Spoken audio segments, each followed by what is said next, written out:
first time po namin nag-work ni Sian. Napaka-cool po ng vibe. Daw po kami mahiya kung anong gusto namin. Kasi syempre kahit minsan sobrang babait po ng mga director na nakatrabaho. May time po makita mo sila naiinis na, di ba? Sisigaw or whatever.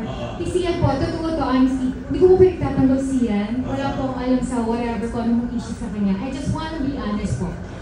Kasi ayoko sinasabi ko ng tao na pinagtatanggol ni Sian, todo tanggol siya. No. Yung mga bata po magsasabi talaga na never namin siya nakitang nagalit, sumigaw, saka grabe po yung respeto niya sa amin. She calls me Miss Cindy. Pwede naman niya ako tawagin Cindy lang.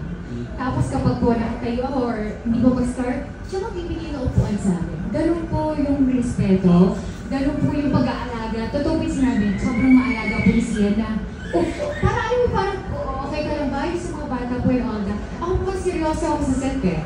Kaya may time na, siguro nakatingin lang ako, hindi ko na alam kung ano pa yung ibang ginagawa niya o sinasabi niya.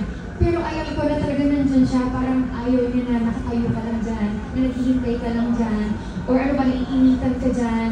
Ganun po siya. Sabi ko nga nagulat ako kasi sabi ko, ang galing kasi sabi ko siyempre bilang artista, di ba? Dapat hindi mo ginagawa yan. Artista din po siya eh. I mean, not just a director.